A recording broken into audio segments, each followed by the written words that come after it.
How's it going, everyone? Sinister here of the Gamer section, bringing you another review. And with that being said, let's get down to it.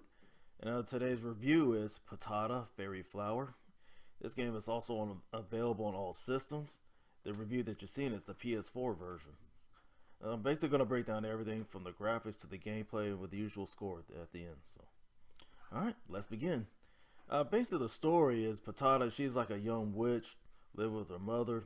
And basically, she's going out on adventures, solving puzzles here and there just to save her friends and gathering items, that and so forth.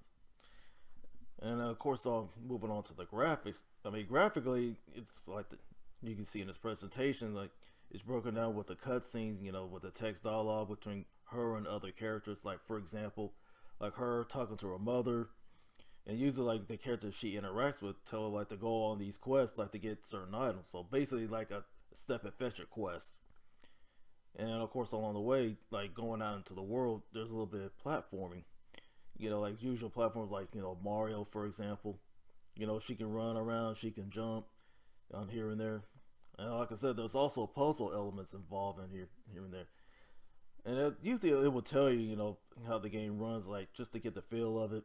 How you get like certain items, and of course there's dangers and hazards everywhere, like pits, or things like spiking balls coming out of the ground that will attack you here and there. So basically, you got to traverse very carefully, and of course certain areas in the game require money, and usually you see these little blue balls glowing around that usually represents the currency of the game, which you will need for certain items.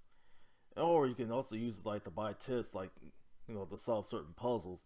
Because usually you interact with a character, especially as the head of the puzzle, like she wants you to solve a riddle here and there. But if you can't figure it out on your own, you got to pay her just to give you a tip here, like how to solve this puzzle and things like that. And of course, like anybody who likes to play this for the first time, like usually the puzzles are gonna get frustrated after a while. It's like what. And even if you pay the money, like the use of the tips doesn't kind of help you out here and there. So basically, you're gonna get frustrated. You just gonna move on to something else. Just continue on with the platforming here and there, things like that. I mean, as for the controls, the controls are fun. I mean, easy. You can jump. You get hurt certain buttons like to solve the puzzles with, or they like to get tips here and there, things like that. But alright, and down to the nitty gritty, the score. What score would I give this game?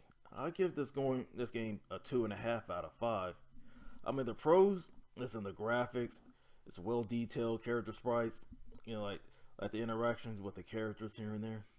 But the cons is definitely in the gameplay, and especially the puzzle part of it. Because like after a while, you may think, oh, you can't solve this on their own. You're gonna get frustrated and move on. So basically, a lot of players are gonna have a lot of frustration with that part. Things like that. So basically, tell me what you think. Just leave your comments down below. This is Sinister at the Gamer section, and be easy.